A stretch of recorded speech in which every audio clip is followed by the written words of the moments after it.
Hello, my friends. So, I got to thinking, how good would the Kanto gym leaders be if they used TCG decks with their teams from Red and Blue? Who would be the best? Would it be as simple as Brock being the worst and Giovanni being the best because that's the order of the gyms? Well, I decided I wanted to put some thought into this for a fun little side video.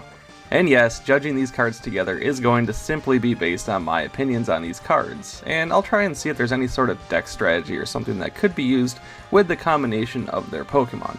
And let's just assume that the decks are made up of only the Pokemon that they use, along with some assortment of energies and trainer cards. Also, since a lot of the Pokemon that they use are evolved forms, the unevolved versions must be in the deck in order to evolve them. I'll only be comparing their actual teams, so if you ever wanted to come up with a deck idea like these, it's up to you if you decide if the unevolved forms are allowed to attack or not. Self-imposed rules. And you know what? Let's rank the Elite Four as a separate part too.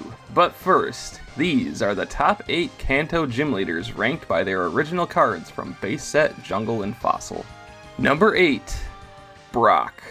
Yeah, unfortunately it does work out where Brock's team in card form would be a pretty rough deck to use. He infamously uses Geodude and Onix as your very first gym encounter, so let's see what we got. Both are the fighting type with a weakness to grass. Fossil Geodude has decent HP with 50 and only one move of Stone Barrage, which of course does 10 for each heads until a tails is flipped.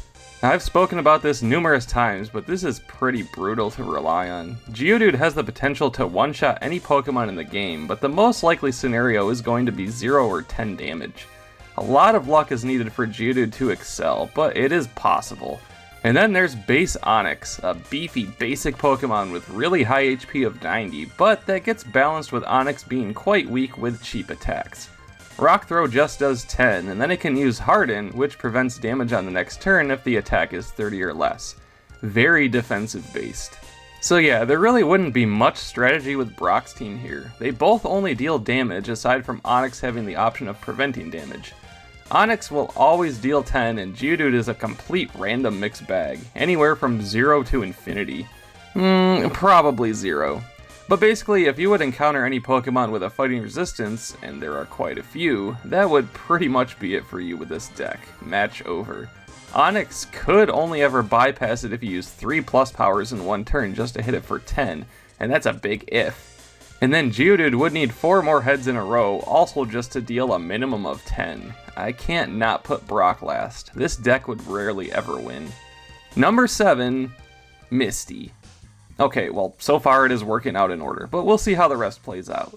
Misty's team is just Staryu and Starmie, and while neither of them are bad cards, you're still going to be pretty limited in options here like with Brock. But both are the water type with a weakness to lightning, and are pretty decent. Base Staryu is a very simple fast hitter, 40 HP with a 20 damage move for a single water energy, and that's it. Slap is quick and hits pretty hard for a move that could deal damage on the first turn. Your opponent could have their first Pokemon down to like half health before even being able to draw a card. Base Starmie has 60 HP and 2 moves of Recover and Star Freeze. Recover is how it sounds. Discard a water energy to completely heal Starmie, and then Star Freeze is a nice 20 damage move that can paralyze. So basically you're doing the same damage as Slap, but with the added option to paralyze, and that's always a plus. I put Misty above Brock because I personally think Staryu and Starmie are just better than Geodude and Onix, and nobody resists water in these early cards, so they have a better chance of winning once in a while. But both Brock and Misty ultimately only use 2 Pokemon each, which is not great to base a deck around. You're going to have a bad time with either team. Number 6, Lieutenant Surge.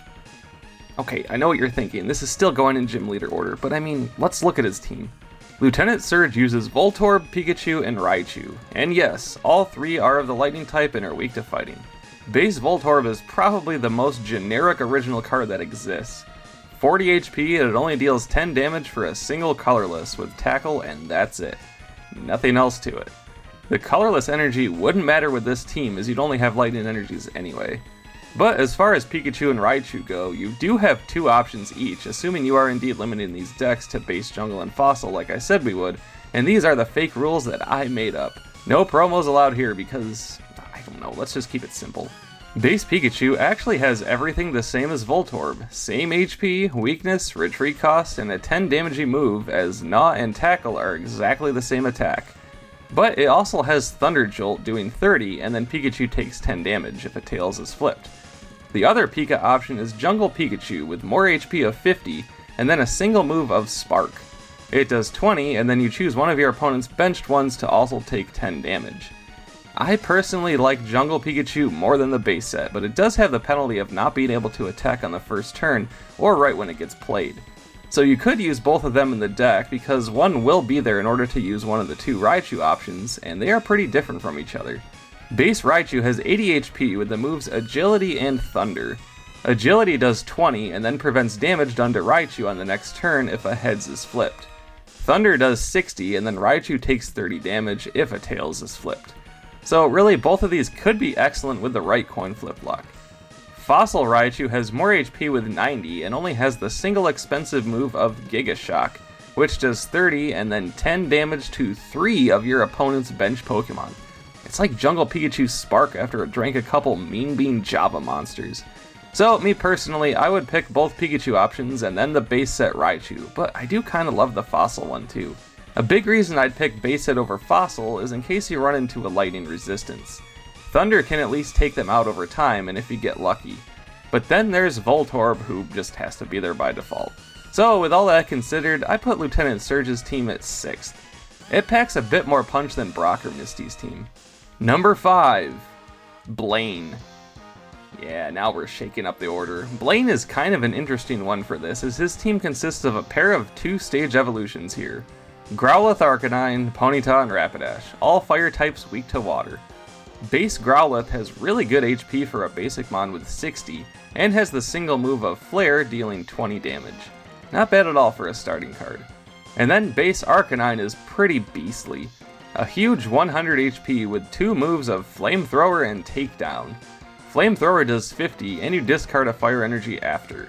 Takedown does 80 and Arcanine takes 30 damage. I don't love that both moves have some sort of penalty, but man, Arcanine hits hard and has the second highest HP in the game of the original sets.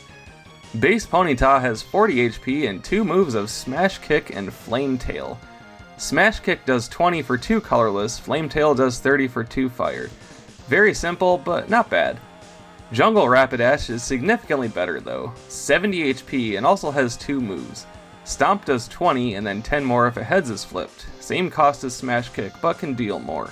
And then Agility does 30 and all damage done to Rapidash is prevented on the next turn if a Heads is flipped.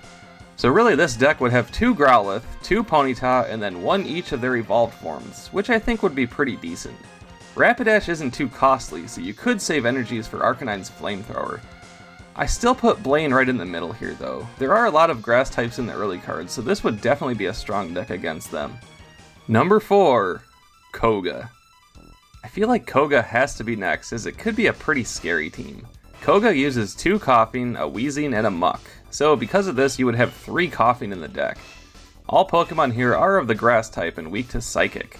Base Coughing has 50 HP and only 1 move of Foul Gas, which does 10 damage and then always a status condition. Heads it poisons, tails it confuses. Yeah, I actually kinda love this Coughing. If you pull both a Poison and Confusion, they are going to be in a lot of trouble. And its 50 HP really isn't bad at all. And then one of the 3 can become Fossil Wheezing, who gets 10 more HP and 2 move options of Smog and Self-Destruct. For the same cost as Foul Gas, Smog does 20 and poisons with a Heads flip. So slightly stronger, but without the Confusion option. And of course, Self-Destruct does 60 to both active Pokemon and 10 to every benched one. A full play area nuke. And depending on how strict you'd make the rules, you do have to have a Grimer in the deck in order to use Muck, but since it isn't technically part of his team, I won't bother going over it. Fossil Muck, however, has 70 HP, the Pokemon power of Toxic Gas, which negates all other Pokemon powers while Muck is in play, and if this would be your only team, this would never hurt you. And then its only move is Sludge, which does 30 and poisons with a Heads flip. Yeah, I do like Koga's team here, as every one of them can cause poison, my personal favorite status condition. Coughing can also cause confusion, Pokemon powers are stopped with Muck, and if things are really going awry here, Wheezing can blow itself up to help reset the active Pokemon. Overall, Koga's team is weaker than Blaine's damage-wise, but I prefer the versatility here. Number 3, Erica. So this is where it gets a little tricky depending on if you're allowing previous stages to attack or not. If not, I think Erica would have a rough time. But her team consists of Victory Bell, Tangela, and Vileplume, all grass types weak to fire. If you do allow the previous stages to attack, I like Erica's team a lot. So there obviously would be a Bellsprout, Weepinbell, Oddish, and Gloom in the deck, just not technically on her team. Jungle Victory Bell is an underrated one in my opinion. Doesn't look flashy at first, but it could dominate. It has 80 HP and 2 cheap moves. Lure works like a permanent gust of wind. You choose which of your opponent's Pokemon becomes active. Love it. Acid does 20, and then that Pokemon can't retreat on the next turn if a heads is flipped. So you can essentially trap a Pokemon that your opponent does not want in and slowly whittle it down. I think this is so true to what Victory Bell is, and I think they nailed this card. Then there's Jungle Vileplume with the same HP of 80, and it has the Pokemon power of Heal, which gives you the option of healing any one of your Pokemon for 10 each turn if a heads is flipped. And its only move is Petal Dance, doing 40 damage for each heads on 3 flips, and then Vileplume becomes confused after. The downside here is Vileplume's heal can't be used while it's confused. But man, Vileplume can be dishing out some serious damage just from one Petal Dance, and then if you keep it on the bench, it can slowly heal your team each turn. And finally there's Base Tangela, also a pretty underrated one. It only has 50 HP, but it is a basic mon. Bind does 20 and paralyzes if a heads is flipped, and then Poison Powder does 20 and auto poisons. I feel like these three would be a formidable trio if you can get the other two evolved in time, so I had to put Erica third.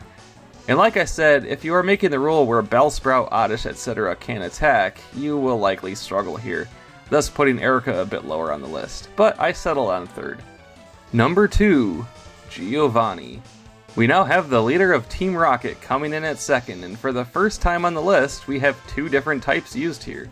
We get Rhyhorn, Rhydon, Dugtrio, Nidoqueen, and Nidoking, also noting that Diglett, Nidoran Female, Nidorina, Nidoran Male, Nidorino, and a second Rhyhorn would be included here. Yeah, 11 Pokemon. Brock's team is looking pretty lame right about now. Jungle Rhyhorn is one of the best unevolved original cards in my opinion. Fighting type, 70 HP, weak to grass, resists lightning, and has 2 moves of Leer and Horn Attack. Leer causes your opponent to not attack Rhyhorn on the next turn if a heads is flipped. Lots of defense here to give you time to power up Horn Attack, which does a set 30 damage. I really like Rhyhorn. And then there's its evolved form of Jungle Rhydon, which made me just realize it's actually a little similar to Arcanine. 100 HP, weak to grass, resists lightning, and has 2 moves. Horn Attack is exactly the same as Rhyhorn, no change there. And then Ram does 50, Rhydon takes 20 damage, and then your opponent's active Pokemon switches out for one of their choosing. I'm honestly not a huge fan of this Rhydon, but it's certainly still quite strong. The other fighting type here is Base Dugtrio, who is also weak to grass with a lightning resistance. It has 70 HP and 2 moves of Slash and Earthquake. Slash does a set 40, which is quite nice, and then Earthquake is a scary one. It does 70 damage, and then all of your benched Pokemon take 10 damage. You really gotta make sure Earthquake is worth using over Slash here. I mean, it's still dealing 70 damage, so it's going to knock just about everything out in 1 or 2 hits. Not Charizard, though. And then we get the King and Queen here, the Mighty Nidos. Both of them are the Grass type and weak to Psychic. Jungle Nidoqueen has 90 HP and 2 moves. And look at that, one of them could have some use here. Boyfriends does 20, and then 20 more for each Nidoking in play. So maybe. Then Mega Punch does a set 50. Nidoqueen is simple enough with only damage dealing attacks, and has really good HP with 90. But Base Nidoking is one of my personal favorites of all the original cards. Same HP with 90, and also 2 move options, both needing 3 energies. Thrash does 30, and then 10 more with a heads flip. With a tails flip, Nidoking takes 10 damage, but the original 30 still stands. But its claim to fame here is Toxic, such a scary move. It does 20 and then auto poisons for 20 damage instead of 10 each alternating turn. One of my absolute favorite moves here. So this deck has some type coverage and would be good against colorless, some fighting, and some water. Not bad.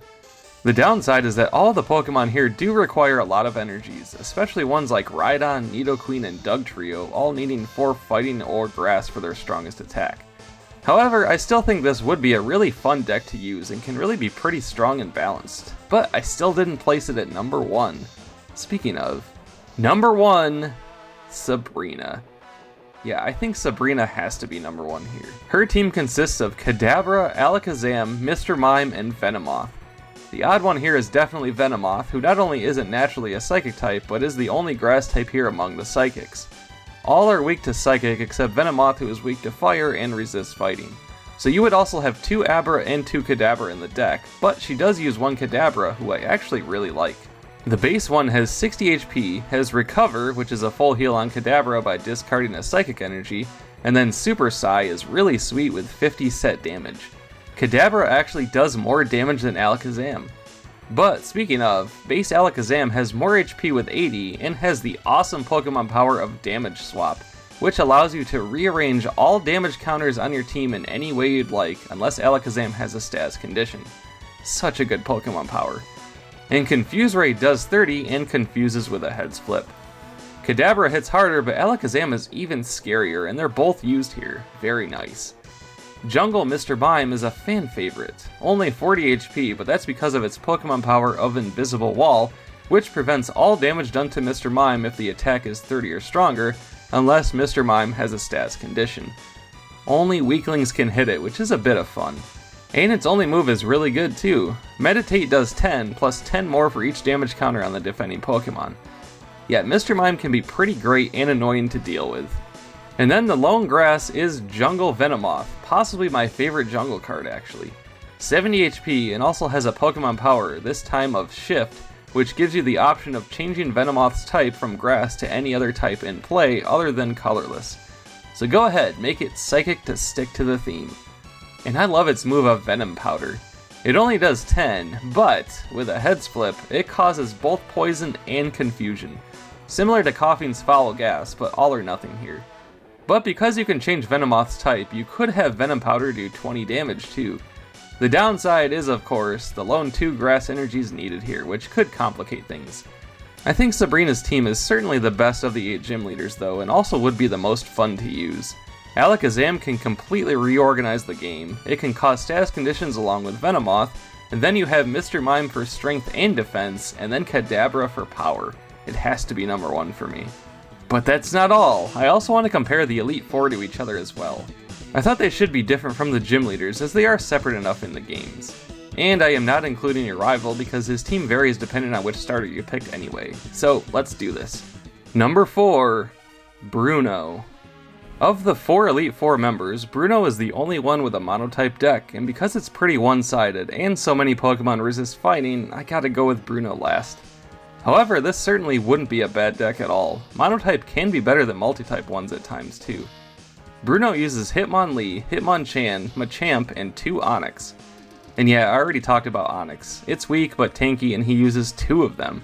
Also, Onix is the only one weak to Grass, the rest are weak to Psychic. Fossil Hitmonlee has 60 HP and the moves Stretch Kick and High Jump Kick. Stretch Kick does 20 damage to any of your opponent's bench Pokemon of your choice, and then High Jump Kick does a set 50. I like Hitmonlee a lot actually, a strong attack with the option of damaging benches. And then there's its counterpart of Base Hitmonchan, a pretty legendary one. It has 10 more HP and 2 moves that only do simple damage. Jab does 20, Special Punch does 40. Not a whole lot to say about Hitmonchan, a pretty top tier basic mon and a great pairing to Hitmonlee. It hits hard and quick and can last a while for being a basic Pokemon. And finally we have Base Machamp with a mighty 100 HP, the Pokemon power of Strike Back, which is whenever Machamp is hit by a Pokemon, that Pokemon takes 10 damage, and then it has its sole damage dealing move of Seismic Toss for 60 damage. Also, Machamp is the only non-basic one here, so Machop and Machoke would also be present. Yeah, this would still be a really fun deck, just maybe a little too one-sided.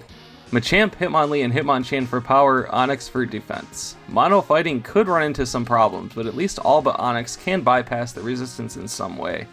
Number 3, Lance. That's right, you heard me. The mighty Dragon Tamer in 3rd. Lance uses Gyarados, Aerodactyl, 2 Dragonair, and a Dragonite. 3 different types, but you can literally use water energies for all of them. That's a huge perk. But I still put Lance 3rd, even though it would be a pretty sweet deck. Firstly, you also gotta have Magikarp, 3 Dratini, an extra Dragonair, and at least 1 Mysterious Fossil here. But our lone water type here is base Gyarados, and Gyarados is quite the strong boy. 100 HP, weak to grass, resists fighting, then it has two pretty costly moves. Dragon Rage does 50, which is very nice, and then Bubble Beam does 40 and can paralyze. I do like Gyarados a lot, and you can absolutely load the deck with water energies for it, so it shouldn't be much of a problem. But here's where we can run into a problem and why I put Lance third. Aerodactyl. Fossil Aerodactyl is the lone fighting type, weak to grass, resists fighting, and yeah, it's because of its Pokemon power. Prehistoric power puts a stop to all evolution cards from being played unless Aerodactyl has a status condition. And as you can see, every other Pokemon here is an evolved form, so you might not even want to play Aerodactyl if you get it. But if you do, a big perk here is that it only uses colorless energies in order to use Wing Attack to deal 30 for 3 of them. So yeah, this fighting type Mon can use water energies with ease, kinda cool. Then we have 2 usable Dragonair here, and base Dragonair is actually pretty good. 80 HP, no weakness, resists Psychic. Slam does 30 for each heads on 2 flips, and then for 1 more energy, Hyper Beam does 20 and makes the opposing Pokemon lose an energy. But then with 1 additional Dragonair in the deck, you can evolve into Fossil Dragonite with 100 HP, no weakness, resists fighting. Yeah, every Pokemon here has a resistance, so that's really sweet.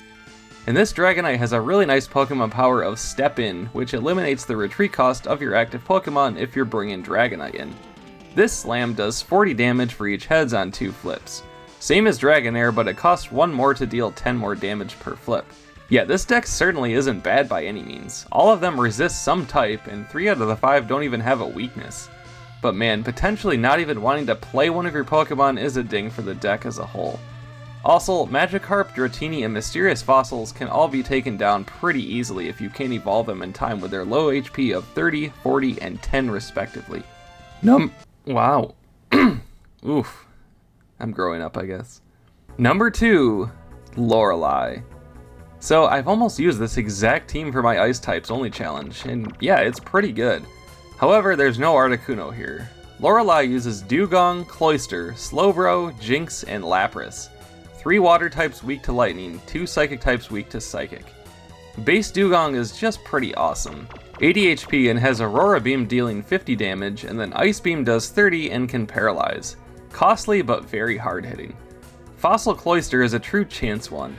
Only 50 HP and has 2 moves with the exact same cost of 2 water. Clamp does 30 and paralyzes with a heads flip, but a tails flip negates the damage even. Spike Cannon does 30 damage for each heads on 2 flips. I feel like Spike Cannon is the safer bet, but a 50% chance of paralyzing with Clamp might be the way to go at times.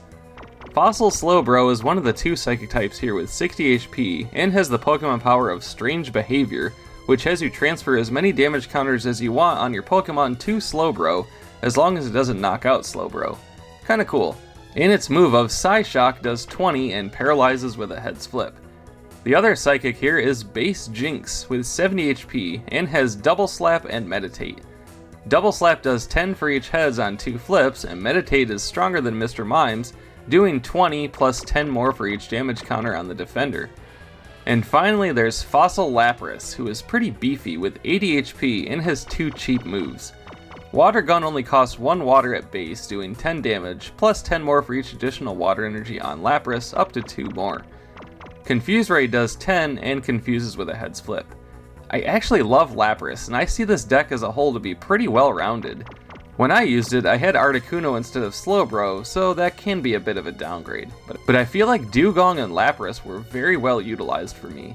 There also isn't much evolving needed here too, as 2 of them are basic, and the other 3 only need to evolve once, with Seal, Shelter, and Slowpoke needed. All of these Elite Four decks would be pretty good. But that leaves number 1, Agatha. Yeah, I just think Agatha's Pokemon would be the best deck here. We have a dual type deck of Grass and Psychic. The 2 grass types are Arbok and Golbat, both weak to Psychic, and Golbat also resists fighting, and then the 3 Psychic ones are Haunter and 2 Gengar. That's kinda what sealed it for me. Those 3 have no weakness and resist fighting. Fossil Arbok has 60 HP and has 2 moves. Terror Strike does 10 damage, and then with a heads flip, your opponent switches the active one for a benched one of their choice. Poison Fang does 20 and auto poisons, which is a favorite type of move of mine. I tend to love all of the Arbok cards. The other grass type here is Fossil Golbat, also with 60 HP and 2 moves. Wing Attack does 30, Leech Life does 20, and heals Golbat for the same damage dealt. I think Arbok and Golbat are both pretty great, and they're arguably the worst part of the deck. That's because our first Ghosty is Haunter, and there are 2 options, one much better than the other in my opinion. Base Haunter is pretty meh, and certainly not the one I would choose. 60 HP and has Hypnosis and Dream Eater. Hypnosis is an auto sleep, Dream Eater does 50, but only if the defending Pokemon is asleep. Yeah, very strong, but you might only get 1 or 2 Dream Eaters in before you lose Haunter. Relying on sleep for your only damaging move pretty much sucks. Fossil Haunter does have less HP with 50, but yikes, it's so defensive. It has the Pokemon power of Transparency, which means anytime Haunter is attacked, a heads flip negates it. It's like a permanent smokescreen. Then its only move is Nightmare, doing 10 damage and causing auto sleep. So not only does this Haunter have no weakness, it resists fighting, a coin flip is needed just to hit it, and then with its auto sleep move, yet another coin flip would be needed to wake up. It's so cool. But the real star here is Fossil Gengar, and there are 2 of them. 80 HP and has the Pokemon power of Curse, which allows you to shift 1 damage counter per turn on your opponent's Pokemon any way you'd like, even if it knocks it out. And to combo that, Dark Mind does 30, and you choose one of their benched ones to deal 10 more. And then you can move that 10 on the next turn any way you want it. I love this Gengar, and the fact that there's 2, plus a great Haunter, also giving you 2 more Haunter because of the 2 Gengar, plus Arbok and Golbat, I just love this deck idea the most. Thus, in my opinion, Agatha is where it's at for the Kanto gym leaders in the card game. And that about does it. What about you? What do you think? Does one gym leader stand out in ways I didn't think of, or an Elite Four member? Should I attempt this with other regions? I'm much less familiar with cards beyond these sets, so I would need to study them a bit more. Let me know what you think. It's kind of fun to think about, and hey, maybe you should make a deck like these and play through the TCG. Let me know how it goes. I want to give my wonderful patrons here the utmost gracious shout out for sticking with the channel for so long, and even to the newbies. Thank you all kindly.